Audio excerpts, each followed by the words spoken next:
Good afternoon, everybody. Let me get organized here.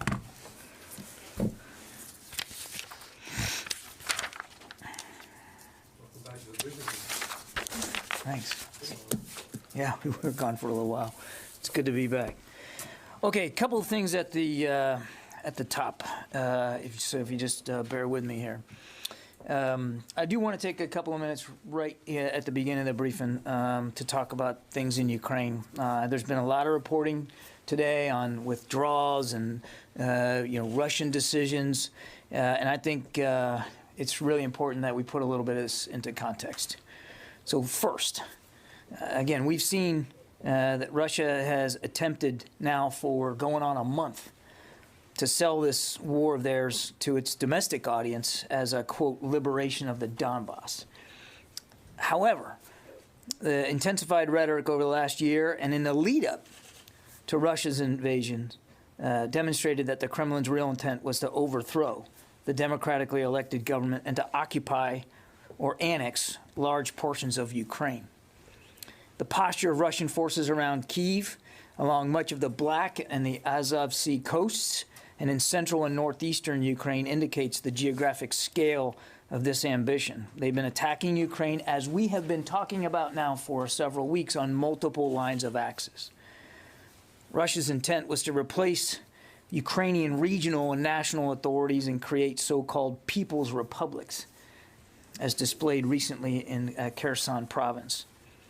Their rapid advance to Kyiv in the initial days of the war showed very clearly for all of us that Kyiv and the capital city was a key objective for the Russians. So we ought not be fooling, and nobody should be fooling ourselves, by the Kremlin's now recent claim that it will suddenly just reduce military attacks near Kyiv, or any reports that it's going to withdraw all its forces. Has there been some movement by some Russian units away from Kyiv in the last day or so? Yeah, we think so. Small numbers. But we believe that this is a repositioning, not a real withdrawal, and that we all should be prepared to watch for a major offensive against other areas of Ukraine. It does not mean that the threat to Kyiv is over. Russia has failed in its objective of capturing Kyiv. It's failed in its objective of subjugating Ukraine. But they can still inflict massive brutality on the country, including on Kyiv. We see that even today in continued airstrikes against the capital city. Mr. Putin's goals stretch far beyond the Donbass. The Russian Ministry of Defense's recent talking points may be an effort to move the goalposts, moderating Russia's immediate goals and spinning its current lack of progress as part of what would be next steps. But it's too early to judge what additional actions the Kremlin may take. No amount of spin can mask what the world has witnessed over the past month, and that's the courage and the military prowess of Ukraine's armed forces and its people, which are proving to be more than what Russia bargained for in its unprovoked and unjustified invasion. Now, that prowess is not accidental. We've talked about that a little bit. It's partly a result of the training and the support we and other allies over the last 8 years have been given to the Ukrainian armed forces. The United States, together with our allies and partners, we're going to continue to provide that support going forward to meet their security needs as they bravely stand up to this Russian aggression. Now, I thought it was really important to kind of set the level straight there on that, because I've seen, again, lots of reporting here on these so-called withdrawals. Now, in other news, Balakatan 22 started this week. This is a long-standing annual bilateral military exercise conducted between the U.S. military and the armed forces of the Philippines. It's a key component of our alliance cooperation. The exercise features planning, operations, exchanges, and activities that increase both our nation's military capabilities to provide for the mutual defense of the Philippine archipelago. Exercise activities will occur at multiple locations throughout the Republic of the Philippines and will consist of three primary components: a bilateral staff exercise, joint interoperability events, and combined interoperability events, as well as humanitarian and civic assistance efforts. With more than 3,800 members of the Armed Forces of the Philippines and 5,100 U.S. service members, this will be the largest iteration of Balakatan to date. We look forward to a meaningful, productive exercise, and we're grateful for that terrific relationship that we have with the Armed Forces of the Philippines. And then last but not least, today, the final COVID-19 response teams in active duty status who are supporting 59 cities across 30 states completed their mission at the University of Utah Hospital in Salt Lake City. Since the onset of the outbreak, more than 24,000 military members in active duty status have provided support to the whole of government effort. The support included approximately 5,800 military medical providers that supported hospitals and other civilian medical facilities, more than 5,000 military medical personnel administering vaccines at federal community vaccination centers, as well as military personnel who assisted citizens when they were initially repatriated back to the U.S. in the very, very early days of the outbreak. In January of this year, the department activated more than 1,000 service members in support of the president's direction to mobilize additional military medical personnel. And of those service members, DoD deployed nearly 700 who supported 25 hospitals in 14 states just from January to March. The rest of these military members were on standby throughout that time period, ready to deploy at the request of FEMA if they were required. It's important to note that while the Title X COVID-19 response may have come to a close as of this morning, there are still more than 10,800 National Guard soldiers and airmen supporting COVID-19 response efforts in at least 43 states, territories, and the District of Columbia. And I also want to add that NORTHCOM remains postured as well to deploy more personnel if requested. And of course, the Secretary wants to take this opportunity to pass on his personal gratitude and that of all senior leaders at the department for the extraordinary work that the men and women of this department have done throughout the pandemic, but certainly in just the last few months to work so hard in support of civilian medical practitioners. And with that, we'll take questions. Bob. Thank you, John. On Ukraine, when you say you are seeing small numbers of Russian troops moving, you say they're repositioning. Would that be, by small, do you mean like less than a battalion tactical group? Yeah. I would, this is very early on, Bob, so we don't have a number estimate, but it's certainly not a significant chunk of the multiple battalion tactical groups that Russia has arrayed against Kyiv. So we can confirm that we've seen a small number start to reposition, but I'd really be reticent to get into an exact number or try to put a unit on it. It's not anywhere near a majority of what they have arrayed against Kyiv. And when you say repositioning, can you say, I mean, are they moving like north into Belarus, or are they repositioning for what you described as potentially an offensive somewhere else? I would say at this early stage, we see the movement more northward. But again, it's too early to tell, Bob, what the destination is, what the final purpose is, and you know where exactly these troops are going to go long term. We assess that it is likely more a repositioning to be used elsewhere in Ukraine. Where exactly, we don't know. I would just note that the Russians themselves have said, in the same breath they're saying they're withdrawing, that they are reprioritizing the Donbass area in eastern Ukraine. So they could move there. Again, that's a question better put to the Russian Ministry of Defense if they'll ever give you a straight answer. But again, they have said themselves that they're reprioritizing that part of Ukraine. Right. Yeah. You mentioned obviously that if they're redeploying, have you seen any signs that Russia's pulled back on actually sending supplies into Ukraine? Or are they still basically continuing their own convoys of moving supplies, fuel, food, anything like that? Or if they stopped doing that, it is just the troops that have basically... Again, very early stages here. They've only just recently, in the last few hours, made this proclamation. So we have seen a small number begin to move away from Kyiv. That's about the most I can give you. I don't have any information on their resupply efforts for troops that are still arrayed against Kyiv. I would remind that the Russians still have a significant majority of their assembled combat power, to include logistics and sustainment capability, available to them inside Ukraine. Yeah. Thank you, John. So just trying to understand something. If you're talking about a small number, do you think just what you're seeing now, or do you think there's going to be more numbers? Because you're saying they might be pulling out these forces to redeploy somewhere else. If they are small numbers, are they going to make any difference if they were redeployed? Is it the beginning of something? It's a great question for Minister Shoigu. I don't know, Fadi.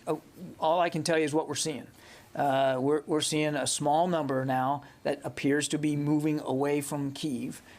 This on the same day that the Russians say they're withdrawing. But we're not prepared to call this a retreat or even a withdrawal. We think that what they probably have in mind is a repositioning to prioritize elsewhere. And do they still have enough forces on the ground around Kyiv in case they decided to basically relaunch some kind of attack on the city? Again, I'm not going to predict what the Russian military plan is here. To my answer to Bob, very, very small numbers that we've seen move at this point. They still have the vast majority of the forces that they had assembled around Kyiv are still there. As I've said before, we largely assess that they are in a defensive posture. They have several days ago stopped trying to advance on Kyiv and sort of took up defensive positions. Yeah. Carl. Thanks, John. 3 questions, please. Can you update us on the number? Can you update us on the number of missiles? I'll just ask one at a time if that's easier. That's actually much easier. Yeah. What's the number of missiles that Russia's launched into Ukraine at this point? I don't have an update on the missiles. We know that they have since the beginning of this launched more than 1,000, but I don't have an exact number. Okay. Secondly, does the Pentagon still consider Russia a near-peer competitor? I think you can take away from what we talked about yesterday when we released the budget, and we talk about Russia as an acute threat, and that's how we're looking at Russia right now. But that's not the same as what you've been saying. You've been saying near-peer competitors, Russia and China, and now we're hearing acute threat. So has it changed in the Pentagon's view? We consider Russia as an acute threat based on certainly what we've been seeing happen over the last month. Okay, and then my last question is about Ukraine's peace proposal. It seems like they envision some sort of security guarantee, like Article 5 with NATO, with a country like Poland or Turkey or Canada. So my question is, does the Pentagon think that's feasible? Because these are NATO countries, and establishing some sort of collective defense with the NATO country would essentially bring in all of NATO with this. So does the Pentagon find a proposal like that feasible? I think we're not going to get ahead of where Ukraine and Russia are on their discussions. This has got to be a negotiation between Russia and Ukraine, and we're certainly not going to get in the middle of that or get ahead of where that is right now. I would just say a couple of things, Carla. One, Russia should negotiate in good faith. They have an opportunity here, an opportunity that they have missed many, many times over the last month to end this war and to do it responsibly and to negotiate in good faith. So we hope that they'll do that. But the war could end today if Mr. Putin did the right thing and actually did withdraw all his forces from Ukraine and respect Ukrainian sovereignty. And again, as for what that settlement looks like, that's really between Russia and Ukraine. We wouldn't dictate the terms, and we wouldn't want to get ahead of that process. Let me go back over here. David. As I understand military tactics, when you retreat, you leave forces in place to cover the retreat.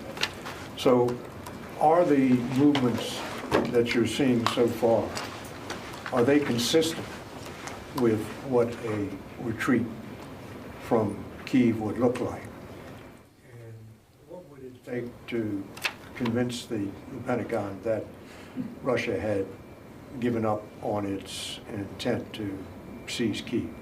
So too soon to tell on the first question, David. Again, this is only hours old here that the Russians made this announcement, and we've only seen very small numbers of troops actually just begin to move away from Kyiv. So way too soon to make a judgment on, covering forces and that kind of thing. I think what would it take for us to believe it? I think I'd go back to my answer to Carla. It would be to see them take all their forces out of Ukraine, move them out, get them back to home station, and negotiate in good faith. It's just too soon to know, based on what they've said today, what their real intent is here. That said, we believe, let me put it another way, that this is really more of a piece of repositioning. And again, we're basing some of that on the clear indications that they are reprioritizing in the Donbass. Yeah. I'm going to take another run at the Go for it. acute threat, Russia being an acute threat. So does that change in language signal a change in Russia's priority level for the department? I mean, in your summary documents, it's listed right after China. Does it still occupy the same priority level, or has it gone up, or has it gone down with this new language? I mean, Russia and the threat posed by Russia has remained a priority here at the department. You know, if you're asking me to rack and stack it like a, you know, like a baseball card collection, I'm not going to do that. But clearly, we assess Russia to be an acute threat. We've been pretty clear about that. You don't have to look any further than what you've seen them do over the last 30 days to see that we're justified in labeling them such. And again, you said it yourself. It's pretty clear in the points that we've delivered since delivering the budget yesterday, and in our strategy that Russia remains a significant issue for the department. And if I could just follow up on the COVID Title X support and that ending, could you just talk about the conditions that led to that decision, the general conditions that led to the decision to end that? To end the support? I mean, we were doing this in support of FEMA and the interagency effort, so we took our guidance from the need out there by FEMA. Is there a reduction in? Yeah, I mean, there's just the conditions are better in the country, and the need for, remember what we were doing was taking the pressure off civilian practitioners so that they could do the treatment. So most of our medical personnel that were operating in hospitals were not really doing COVID treatment. They were taking the pressure off other burdens.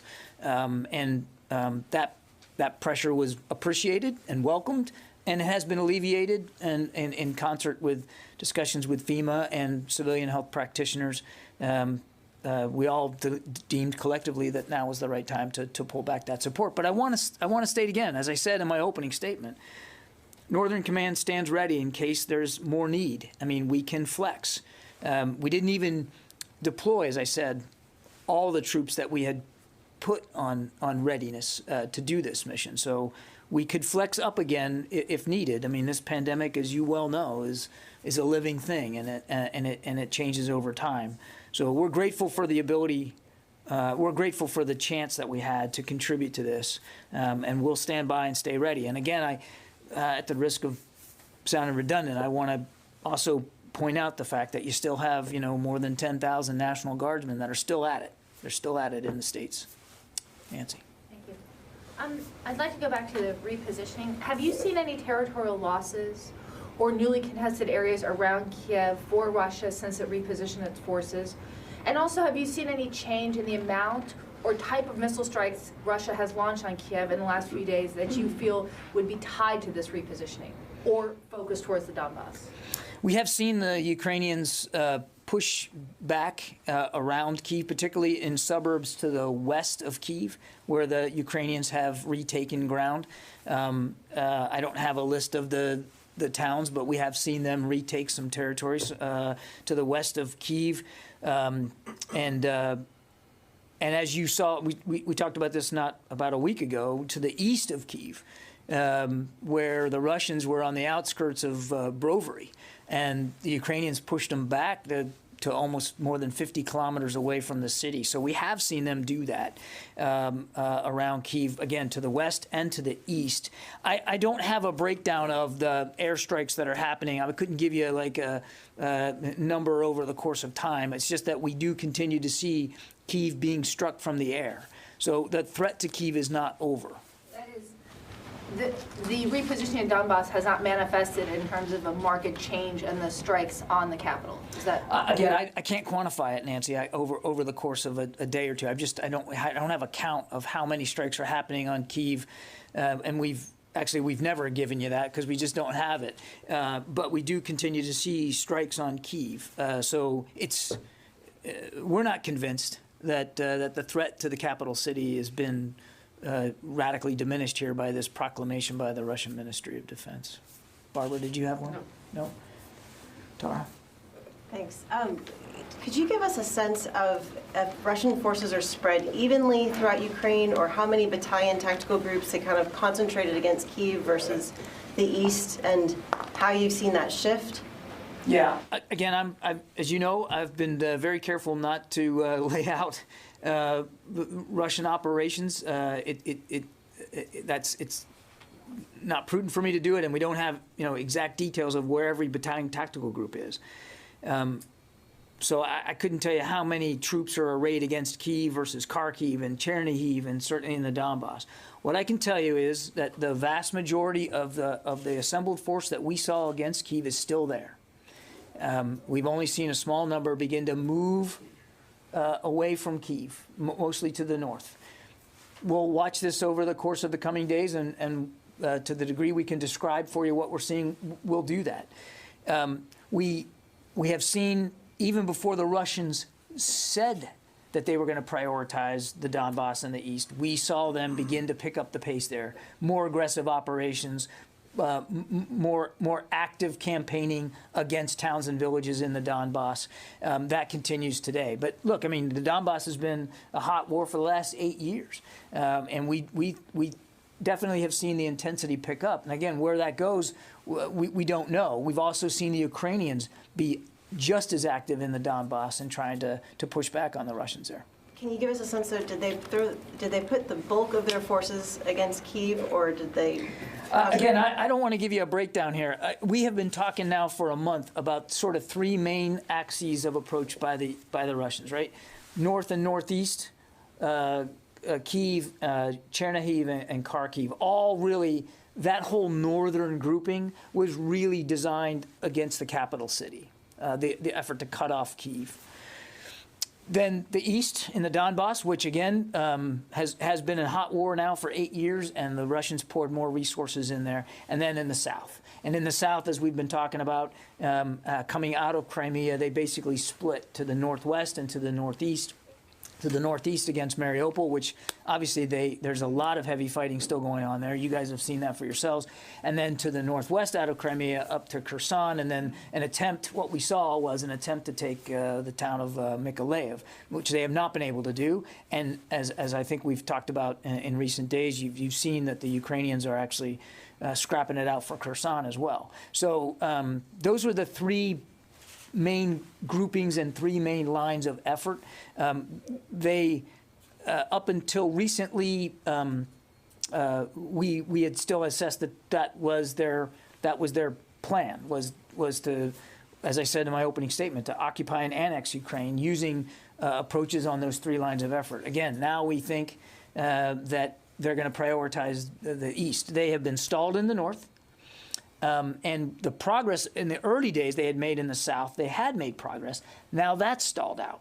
And we see them prioritizing the east. But I couldn't quantify that for you, Tara. I don't have their order of battle on that level of detail. Let me go to someone on the phone. I haven't done that yet. Let's see, Courtney.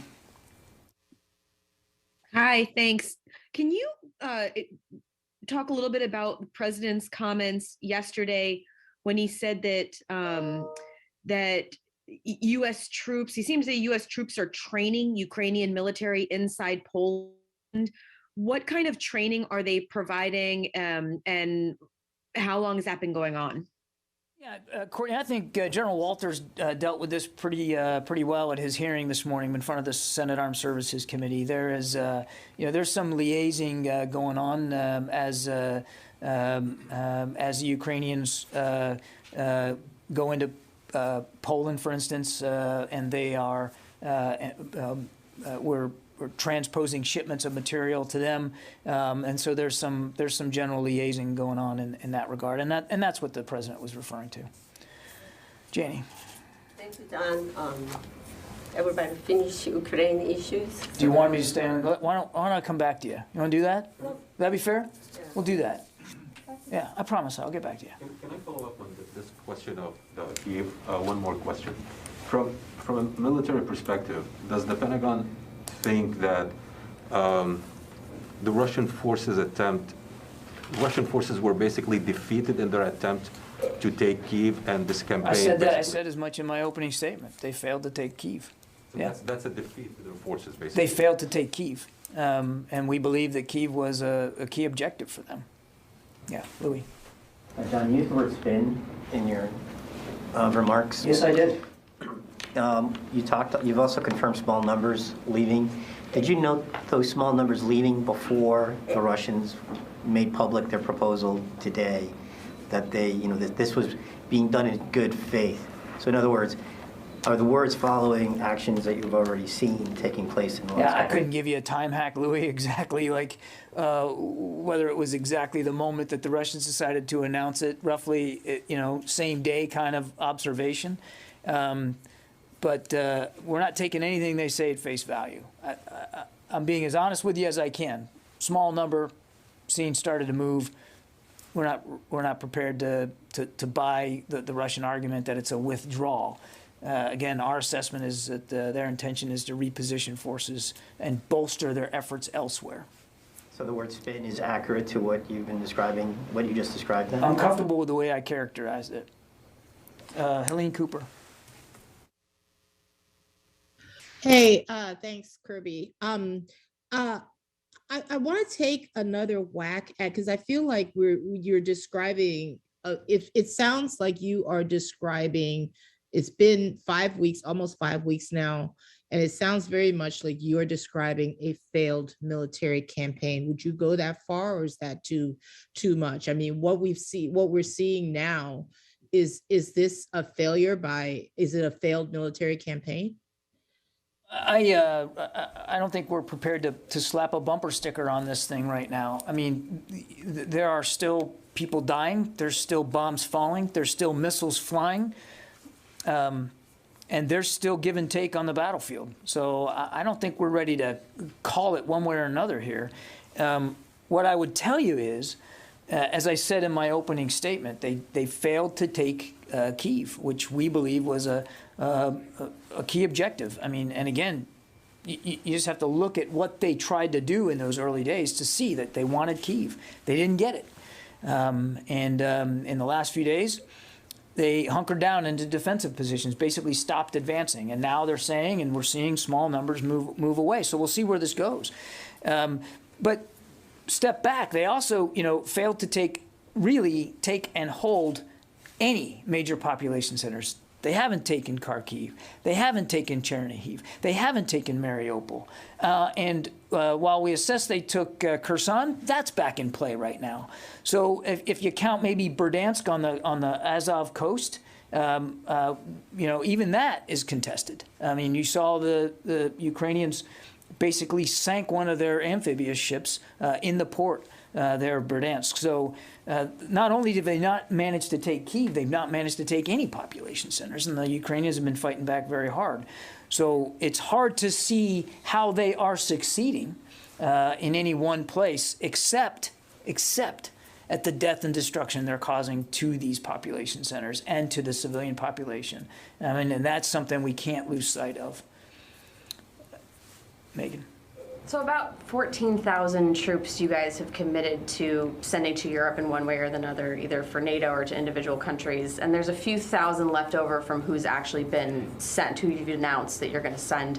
Are you still trying to get up to that 14,000 number? Are you still looking to source units to get there? And do the peace talks have any bearing on whether you're thinking you're going to send more people or not? Yeah, it's not like... the 14,000 is a goal here. The secretary wanted as many options available to him and to the president, and so we put someone prepared to deploy, and we sent someone forward. It is about options. It's not about a number goal. It's about capabilities and making sure that we've got the right capabilities. So we're constantly reviewing that. And not that you asked this, but as a matter of fact, I can let you know that that you've all been tracking a Marine Corps exercise, Cold Response, up in Norway. So I can tell you that a command and control unit from Marine Air Control Group 28, which is based at Cherry Point, has now been repositioned to Lithuania. That's about 200 people. So they finished the exercise. They're in Lithuania now. And about 10 Marine Corps F-18 Hornets from Beaufort, South Carolina, and a couple of Marine Corps C-130s are now going to be repositioned to Eastern Europe. I don't have an exact destination right now, but they're going to be repositioned, and that's another 200 personnel. So, I mean, we're trying to stay flexible here. Yesterday we talked about some growlers coming out of Whidbey Island. It's not about a number goal. It's really about capabilities, and it's based on constant conversations with our NATO allies on the eastern flank. Are those Marines NATO response force committed, or are they just individual? Right now, these are individual decisions based on available capability that we had, and in talking to our NATO allies. I don't. As you probably saw on the NATO summit, I mean, they announced another 4 battle groups, and I think the nations are still filling those out. I think we're leading the one in Poland. Other nations like France, I think, is leading Romania, so they're still filling some of these out. Yeah. Yeah. Okay, you've been patient. Yeah. We'll go. Thank you. Yeah. That's all floor. I have an application. Go ahead. I just be patient. And, Go I ahead. have an application about the North Korean's ICBM launch. When North Korea launched new ICBM last week, there is a report that the Pentagon refused the South Korea request to respond immediately to North Korea. Why did Pentagon, along with South Korea, refuse to fire an immediate response to? Why did we refuse to fire an immediate response to this?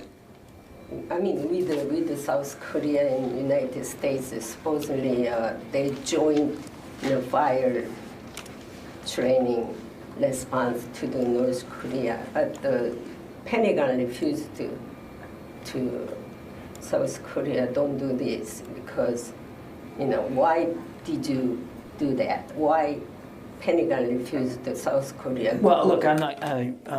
Here's the story that General Nakamura, U.S. Korea Forces, Combined Forces Commander, has conducted the Pentagon, but Pentagon refused to fire an immediate response to North Korea. That is a story that what. Okay, I haven't seen the story. I'm not sure what you mean by fire an immediate response. Yes. I'm not sure what that means. But look. So South Korean, they after launch the North Korean ICBM, South Korea started responding fire 111 minutes later. This is so late because it took so late to respond to. You mean the statement that we issued? Yes. Look, we respond with the time and the care that we believe is required based on these provocations. I mean, there's no ill intent towards our South Korean allies here. I mean, it's a sovereign nation. They are, and if they want to issue a response on their timeline, then we certainly respect that. We responded, I know we responded in a way that we felt was appropriate to our own initial analysis of the launch.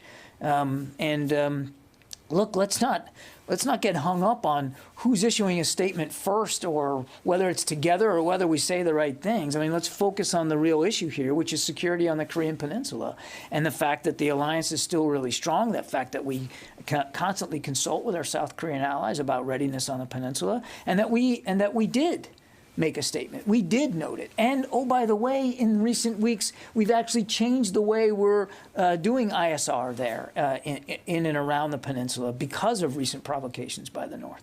Okay, I have another one. Of course. There's U.S. and South Korea are analyzing North Korea ICBM as a Hwasong 15, but North Korea claims it is a Hwasong 17, 2 steps up. Do you know why this information is so different between North Korea and United States? I would just tell you that we assessed that launch was a probable ICBM. And we continue to analyze the test in close coordination with our allies and partners, to include the South Koreans. I don't have an update for you beyond that. Can I follow up on North Korea for just 1 second? Sure. So, I know you, the administration often has its constructed answers about the North Korean missile threat, and so I understand that fully. But beyond those constructed answers, is there anything you can tell us about your concerns about the most recent missile test, given the distance and altitude that the North Koreans achieved? Your concerns about the threat that kind of missile capability that they successfully achieved poses, and can you tell us anything about your latest assessment about potential activity at their underground nuclear test site? I'm not going to talk about intelligence assessments, Barbara. I think you know that. And we are still, as I said to Janie, we're still analyzing this last test. I'm not going to get ahead of that process. But we've been very clear about the threat that the North Korean ballistic missile program continues to pose to the region. And that includes their continued efforts to advance their nuclear program. But I'm not gonna speak about intelligence assessments. We remain concerned about the North Koreans, their attempt to continue to improve their nuclear capability as well as their ballistic missile capability. It's provocative. It poses a threat to security on the peninsula and to the region, to our allies and partners. So if you're asking me, are we concerned about it? Absolutely we are. Yeah. I hate to follow up one more time, but you just said concerned about their efforts to improve their nuclear capabilities. So because every time you test, you learn. Every time you test, you learn. Okay, but you said improve their nuclear capability. That's different than a missile. It is. So are you seeing them work right now? Are you saying you're seeing them work right now towards improving I'm not speaking to press reports that I've seen out there about potential future tests.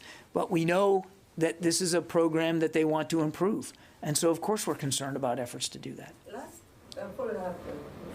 Last week, Secretary Austin and South Korean Defense Secretary, so they have a telephone conversation.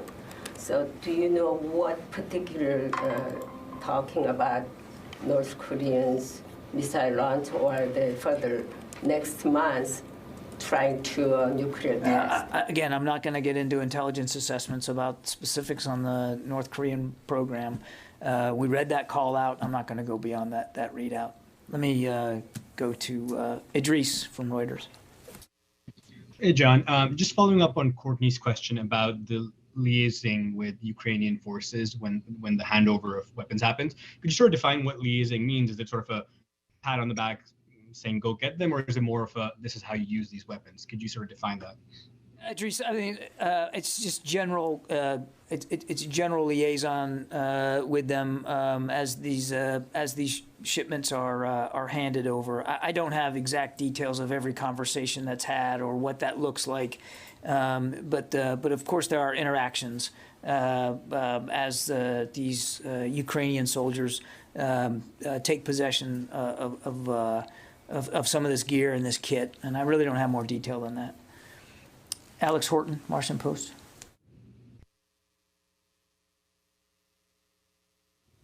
Yeah, can you go back to Idris for his follow-up, please, and then come back? Thanks. Thanks. The follow-up was, is that different from training in any way when you sort of quote-unquote liaise with them? It's not training in the classic sense that that many people think of training. It's I would just say it's liaising. Go ahead, Alex. Yeah, thanks. So I'm kind of curious about what some senior defense officials told us last week about indications that the Russians are being more aggressive in the east. Now that you're a very capable analyst, have looked at it more. I was wondering if you can give us more details on what those signs are in Donbass, and have you seen any kind of intensity pickup, within the last couple of days, specifically when it comes to their supposed movements around Kiev?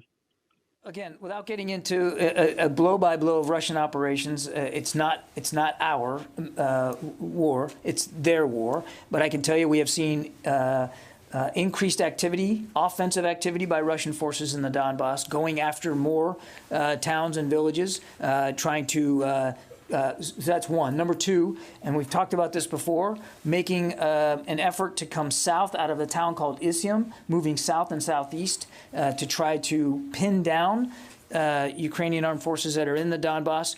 It's one of the reasons why we believe they are fighting for Mariupol, because we believe one goal of them could be to use Mariupol as a way to go north and to sort of close off the Donbass. And again, we have seen them but without getting into too much specifics here, we have seen them try to reinforce their footprint in the Donbass, and that's about as far as I'm going to go on that, Alex. Yeah, in the back there. John, thank you. So once the $800 million package fully arrives in Ukraine, will the U.S. continue sending weapons to the Ukrainians, even with the Russians kind of pulling out from that Kyiv area? And then secondly, if there were to be a ceasefire, would the U.S. continue sending weapons to Ukraine? I don't have any announcements to make beyond the president's $800 million package. We're working hard on that. There's already been several deliveries made on that package, and we're moving out as quickly as we can on it. And the president's been clear. We're going to continue to support, as I said in my opening statement, we're going to continue to support Ukraine for as fast as we can, for as long as we can. I'm not going to get into hypotheticals about ceasefires and agreements and all that. Obviously, we want to see this war end. But for as long as Ukraine and the Ukrainian armed forces need assistance, the United States is going to be there to help provide it. Yeah. David. Well, last week, a senior defense official said that he'd seen indications that Russian troops were coming out of Georgia for redeployment to Ukraine. At the time, he said they didn't know where they were going. But one assumption might be they were going to the Donbass, since they had announced they were going to prioritize the Donbass. Now you've just said that on the record that you've seen them reinforce their footprint in the Donbass. So have reinforcements from Georgia gone to the Donbass? I haven't seen any indications that troops from Georgia have gone to the Donbass. Jeff Schogel. Thank you. This may sound like a smart aleck question, but I assure you it's not. When the Defense Department describes Russia as an acute threat, what does that mean? I'm having a hard time explaining it to my readers. I